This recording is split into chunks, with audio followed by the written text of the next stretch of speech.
प्रिय श्रद्धालु, जय श्री कृष्णा, जय श्री राम, जय श्री राधे राधे, जय श्री महाकाल।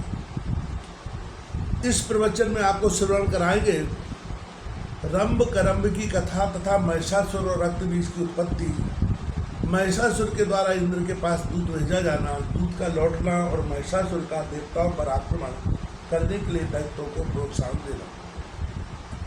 राजा जन्मेजय ने कहा, प्रभु आपने महामाया भगवती योगेश्वरी के प्रभाव का वर्णन किया, अब आप उनका चरित्र कहने की कृपा कीजिए, क्योंकि उसे सुनने के लिए मेरा मन अत्यंत उत्कंठित है। व्यास जी कहते हैं, राजन सुनो, भगवती के चरित्र विस्तार के साथ कहता हूँ। महामते श्रद्धालु एवं शांत पुरुष को जो भगवती की कथा नहीं सुनता उसे प्रचंड मूर्ख समझना चाहिए। पूर्व समय की बात है, धरातल पर महिषासुर नामक एक राजा था। उसके शासनकाल में देवताओं और दानवों में बड़ी भीषण लड़ाई थम गई थी। राजेंद्र महिषासुर ने अत्यंत कठिन तप किया था। सुमेर पर्वत पर जाकर उसने तपस्या की थी। देवता उसकी तपस्या देखकर अत्यंत आश्चर्य में पड़ गए थे। 10,000 वर्षों तक वह अपने इष्ट देव का हृदय में ध्यान करता रहा। महाराज, तदनंतर उसके आराध्य देव लोक पितामह ब्रह्मा जी प्रसन्न हो गए। वे हंस पर विराजमान होकर वहां आए और बोले, धर्मात्मन वर मांगो, मैं तुम्हारा मनोरथ पूर्ण करने के लिए उद्यत हूँ। महिषासुर बोला, देवादिदेव महाभाग ब्रह्मा जी, मैं अमृत चाहता हूँ। पितामह, जिस प्रकार मृत्यु का भय सामने ना आए वैसे ही वर देने की कृपा कीजिए। ब्रह्मा जी ने कहा, जन्मे हुए प्राणी का मरना और मरे हुए का जन्म लेना बिल्कुल निश्चित है। यह नियम सदा लागू रहता है। संपूर्ण प्राणियों की जन्म लेने और मरने की क्रिया अनिवार्य रूप से चलती रहती है। दैत्यवर समयानुसार संपूर्ण प्राणियों की मृत्यु हो जाती है।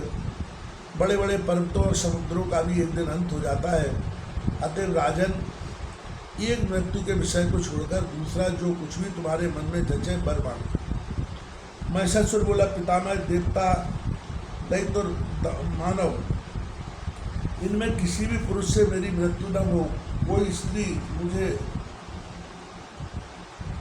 स्त्री मुझे मारे, अतएव ब्रह्मा जी स्त्री के हाथ मेरा मरण निश्चित करने की कृपा कीजिए। पर जो स्वयं अबला है वह मुझे मारने में समर्थी कैसे हो सकेगी। ब्रह्मा जी ने कहा, दैत्येंद्र, ठीक है, जब कभी भी स्त्री के हाथ ही तुम्हारा मरण निश्चित है, महाभाग महिषासुर, पुरुषों के हाथ तुम कदापि न मर सकोगे। व्यास जी कहते हैं, इस प्रकार महिषासुर को वर देकर ब्रह्मा जी अपने आश्रम के लिए प्रस्तुत हो गए। वह प्रतापी दैत्य महिषासुर भी प्रसन्नता पूर्वक अपने घर लौट गया। राजा जन्मेजय ने पूछा, महिषासुर किसका पुत्र था? उस महाबली दैत्य की उत्पत्ति कैसे हुई थी? एक महान आत्मा होते हुए भी उसे महिष का रूप कैसे मिल गया था? व्यास जी कहते हैं, महाराज, धनु के जगत प्रसिद्ध 2 पुत्र थे, जिनके नाम थे रंभ और करम्ब। उन दोनों की दानवों में बड़ी प्रतिष्ठा थी। महाराज, वे दोनों संतानहीन थे। अतः पुत्र होने के लिए तपस्या करने बहुत वर्षों तक कठिन तपस्या की। पंच नद के पावन जल में तपस्या आरंभ हुई। करम्ब जल में डूबकर दुष्कर तप करने लगा। रंभ प्रशस्त दूध वाले बट वृक्ष के नीचे गया और पंचाग्नि की व्यवस्था करके तपस्या में लीन हो गया। जब रंभ पंचाग्नि तापता हुआ साधन में तत्पर हो गया, तब उन दोनों दैत्यों की स्थिति का पता लगने पर शचीपति इंद्र महान दुखी हो गए। वे स्वयं पंचनद पहुँचे। ग्राह का वेश धारण करके उन्होंने जल में प्रवेश किया तथा तपस्या करते हुए करम्ब के पैर पकड़ लिए। उनके इस प्रयास से दुराचारी करम्ब की जीवन लीला समाप्त हो गई। अपने भाई का मरण सुनकर रंभ के क्रोध की सीमा न रही। उसके मन में ऐसी इच्छा उत्पन्न हुई कि अपना मस्तिष्क अग्नि को भेंट कर दूं। अतः उसने सहसा बाएं हाथ से अपनी सिर की चोटी पकड़ी और दाहिने हाथ में तीखी तलवार लेकर मस्तक को धड़ से अलग कर देना चाहा। इतने में ही उसे समझाने के लिए अग्निदेव प्रकट हो गए।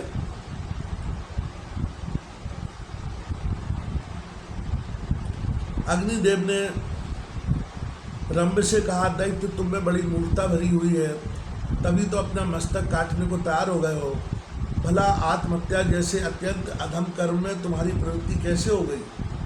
तुम्हारा कल्याण हो, मुझसे वर मांग लो, मन में जो भी इच्छा हो मांग सकते हो।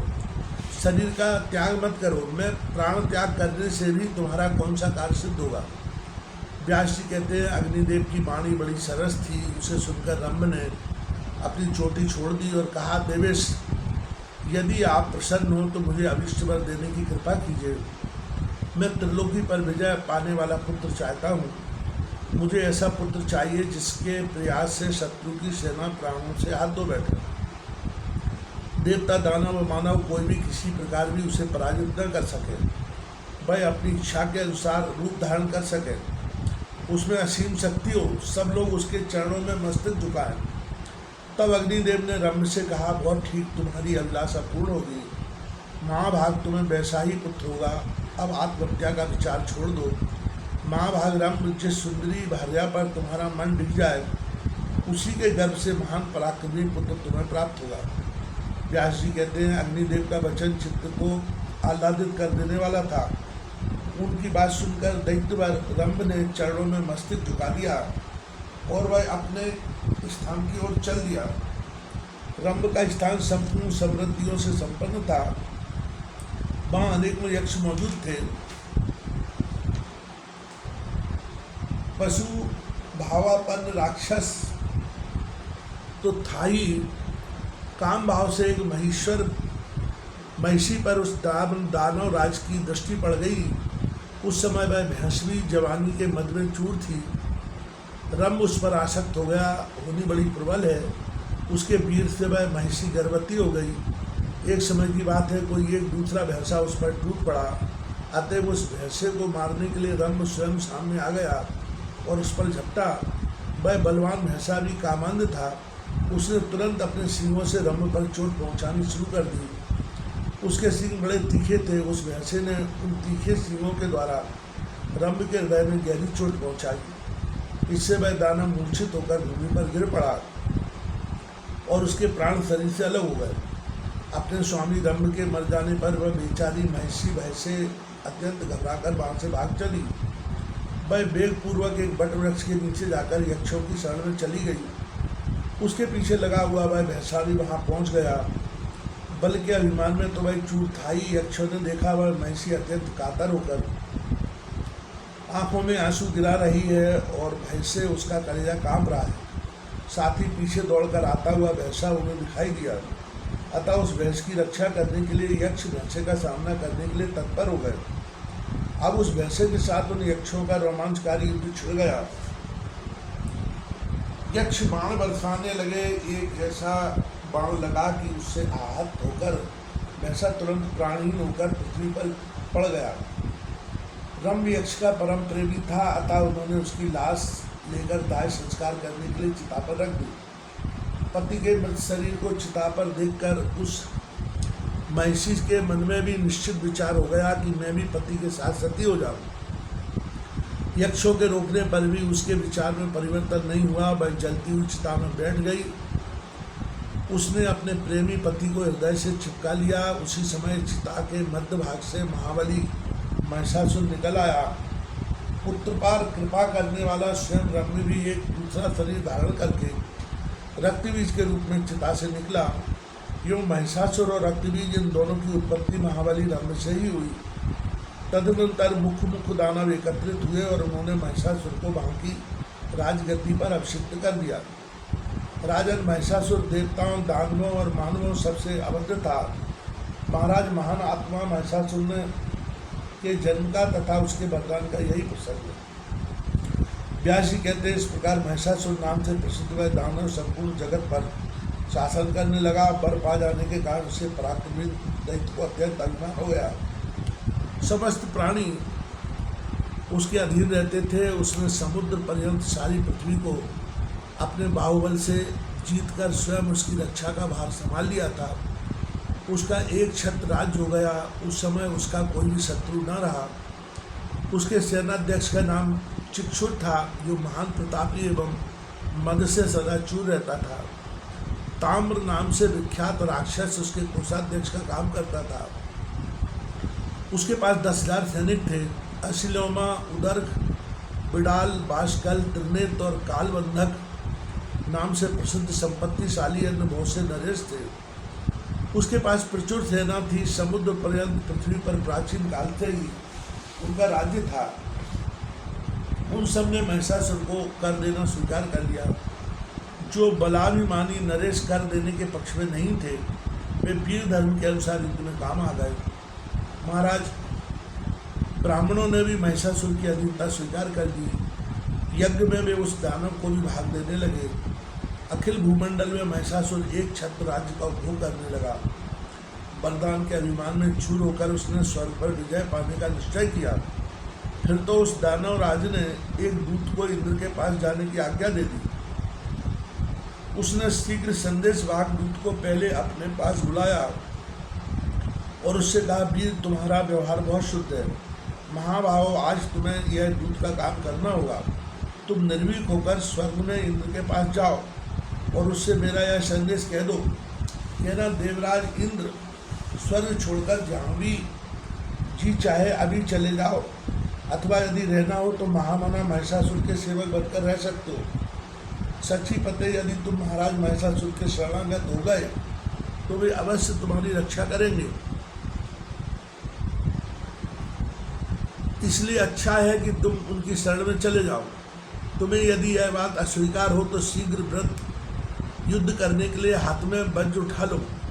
बलसूदन, तुम पहले भी परास्त हो चुके हो। तुम्हारा पुरुषार्थ मुझे विदित है। तुम्हारी शक्ति मुझसे छिपी नहीं है। युद्ध करो, अथवा जहाँ तुम्हारा मन चाहे वहाँ तत्काल चले जाओ। आज्ञानुसार दूत ने इंद्र के पास जाकर महिषासुर का संदेश उन्हें सुना दिया। व्यास जी कहते हैं, महाराज, उस अवसर पर दूत की बात सुनकर इंद्र की क्रोधाग्नि भभक उठी। फिर संभल कर मुस्कुराते हुए उन्होंने अपना वक्तव्य दूत के प्रति व्यक्त करना आरंभ किया। उन्होंने दूत से कहा, अरे प्रचंड मूर्ख, क्या मैं तुझे नहीं जानता जो तुम अभिमान में चूर होकर क्यों अनाप शनाप बक रहा है? तेरे स्वामी को यह अभिमान का रोग हो गया है, अतः मैं उसकी चिकित्सा अवश्य करूँगा। फिर ऐसी व्यवस्था की जाएगी कि उसकी जड़ ही कट जाए। दूत, तू जा और मैं जो कुछ कहूँ जाकर अपने स्वामी से कह दे। सदाचारी पुरुष दूतों पर कभी हाथ नहीं उठाते, अतः मैं तुझे छोड़ देता हूँ। उससे कहना, अरे भैंस के बच्चे, यदि तुझे युद्ध करने की इच्छा हो तो अभी सामने आ जा। अरे घोड़ों के दुश्मन, तेरा बल मुझे ज्ञात है। तेरी जड़ आकृति है, घास खाकर तू रहता है। तेरे सींगों का मैं सुदृढ़ धनुष बनाऊंगा। तेरे सींगों में कुछ बल अवश्य है, मैं जानता हूँ। इसी कारण से तुझे अभिमान हो गया है। मैं तेरे उन दोनों सींगों को तोड़कर तेरा बल नष्ट कर दूंगा। नीच महेश, मेरे द्वारा तेरे में सींग काट लिए जाएंगे और तेरा वह सारा बल छीन लिया जाएगा, जिसके कारण तू पूर्ण अभिमानी बन बैठा है। सींग से मारने में ही तू कुशल है, न कि मोर्चे पर हथियार चलाने में। व्यास जी कहते हैं, इस प्रकार इंद्र के कहने पर वह दूत तुरंत वहाँ से चल दिया। वह मदाभिमानी महिषासुर के पास गया और प्रणाम करके उससे कहने लगा। दूत ने कहा, राजन, देवराज इंद्र पूर्ण स्वतंत्र हैं। उसके पास देवताओं की विशाल सेना है। अपने को वह महान बलवान समझता है। आपको जो कुछ भी आपको तो वह कुछ भी नहीं समझ गिनता। उस मूर्खी की कही हुई बातें मैं किस प्रकार बदल कर आपसे कहूँ, क्योंकि सेवक का कर्तव्य होता है कि वह स्वामी के सामने प्रिय सत्य का है।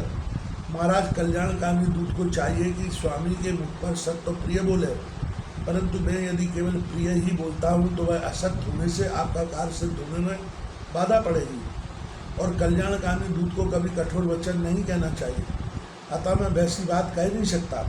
प्रभु, ठीक ही है, शत्रु के मुख से तो निस्तुल्य वचन निकलते ही हैं, पर वैसी बातें सेवक के मुख से कैसे निकल सकती है? राजन, इस समय इंद्र ने जिस प्रकार के घृणित वचन कहे हैं, वैसे वचन मेरी जीभ से कभी नहीं निकल सकते। व्यास जी कहते हैं, दूत की बात में रहस्य छिपा हुआ था। उसे सुनकर महिषासुर का सर्वांग अत्यंत क्रोध से तमतमा उठा। उसकी आंखें लाल हो गई। वह दैत्यों को बुलाकर उनसे कहने लगा, भाग दैत्यो, वह देवराज युद्ध करना चाहता है, तुम लोग भली भांति बल प्रयोग करके उस नीच शत्रु को परास्त कर दो। मेरे सामने दूसरा कौन शूरवीर कहला सकता है? इंद्र जैसे करोड़ों वीर हो तब भी कोई परवाह नहीं, फिर इस अकेले इंद्र ने मुझे क्या डर है? आज मैं उसे किसी प्रकार भी जीवित नहीं छोड़ूंगा। जो शांत रहते हैं उन्हीं के प्रति वह शूरवीर कहलाता है। क्षीणकाय तपस्वी लोग ही उसे अधिक बलवान मानते हैं। अप्सराएं उसकी सहायिका हैं, उन्हीं का बल पाकर वह नीच सदा तपस्या में विघ्न उपस्थित करता रहता है। अवसर पाकर प्रहार कर देना उसका स्वभाव बन गया है। वह बड़ा ही विश्वासघाती है। यह वही छली इंद्र है जिसने नमुची को मार डाला था। पहले तो नमुची के साथ विवाद छिड़ जाने पर भयभीत होकर संधि करने में राजी हो गया। उसने तरह तरह की प्रतिज्ञा कर ली, बाद में कपट करके उसे मार डाला। जालसाज विष्णु तो कपट शास्त्र का पारंगत विद्वान ही है। जब इच्छा होती है नाना प्रकार के रूप धारण कर लेता है, बल भी है और दम्भ करने की सारी कलाएं भी उसे ज्ञात है। दानव जिसने सूअर का रूप धारण करके हिरणाक्ष को तथा नृसिंह का वेश धारण बनाकर हिरण्यकश्यप को मार डाला, उस विष्णु की भी मैं अधीनता नहीं स्वीकार कर सकता। मुझे तो विश्वास ही नहीं होता कि देवताओं में भी कहीं कोई है जो मेरे सामने ठहर सके। विष्णु अथवा महान बलशाली इंद्र मेरा क्या कर सके? मैं सम्रांगण में खड़ा हो जाऊंगा, तब शंकर भी मेरा सामना करने में समर्थ नहीं हो सकेंगे। इंद्र को हराकर स्वर्ग छीनूंगा। वरुण, यमराज, कुबेर, अग्नि, चंद्रमा और सूर्य सभी मुझसे परास्त हो जाएंगे। अब हम सब दानव ही यज्ञ में भाग पाएंगे। हमें सोमरस पीने का अधिकार प्राप्त हो जाएगा। देवताओं के समाज को कुचलकर मैं दानवों के साथ सुखपूर्वक विचरूंगा। दानव मुझे बर मिल चुका है, अतएव देवताओं से मैं बिल्कुल नहीं डरता। पुरुष मात्र मुझे मारने में असमर्थ है, फिर स्त्री बेचारी क्या कर सकेगी? शीघ्रगामी दूतों, तुम्हारा परम कर्तव्य है पाताल एवं पर्वत आदि विभिन्न स्थानों से प्रधान प्रधान दानवों को बुला लाओ और उन्हें मेरी सेना के अध्यक्ष बना दो। दानवों संपूर्ण देवताओं को जीतने के लिए अकेला मैं ही पर्याप्त हूँ। फिर भी मेरा गौरव बढ़ जाए। ये तदर्थ इस देवासुर संग्राम में निमंत्रण देकर आप सब लोगों को सम्मिलित करता हूँ। निश्चय ही मैं सिंहों और घोड़ों से देवताओं के प्राण हर दूंगा। वरदान के प्रभाव से मुझे देवताओं का रत्ती भर भी भय नहीं है। देवताओं, दानवों और मानवों से अवध होने का वर मुझे प्राप्त है। अतएव आज आप लोग स्वर्ग लोक पर विजय प्राप्त करने के लिए तैयार हो जाएं। दैत्यों स्वर्ग पर अधिकार प्राप्त करके मैं नंदन वन में विहार करूंगा। मेरे इस उद्योग से तुम्हें भी पारिजात के फूल सूखने को मिलेंगे। देवांगना तुम्हारी सेवा करेंगे। कामधेनु गौ का दूध पीने को मिलेगा। अमृत पीकर तुम लोग आनंद का अनुभव करोगे। दिव्य गंधर्व नाच और गाकर तुम्हारे चित्त को आह्लादित करेंगे। उर्वशी, मेनका, रंभा, घृताची, तिलोत्तमा, प्रमद्वरा, महासेना, मिश्रकेशी, मदोत्कटा और विप्रचिति प्रभृति अप्सराएं नाचने एवं गाने में परम प्रवीण हैं। वे अनेक प्रकार की मदिराओं का सेवन करके तुम सब लोगों को के चित्त को अत्यंत प्रसन्न करेंगी। अतः देवताओं के साथ संग्राम करने के लिए स्वर्गलोक में चलना सबको सम्मत हो तो आज ही सभी तैयार हो जाओ। पहले मांगलिक कृत्य कर लेने चाहिए। सबकी सुरक्षा के लिए अपने परम गुरु मुनिवर शुक्राचार्य जी को बुलाकर भली भांति उनका स्वागत करें और उन्हें यज्ञ में नियुक्त कर दें। व्यास जी कहते, राजन महिषासुर की बुद्धि सदा पाप कर्म में रत रहती थी। दैत्यों को उपर्युक्त आदेश देकर वह तुरंत अपने महल में चला गया। उस समय उसके मुख पर प्रसन्नता के चिन्ह झलक रहे थे।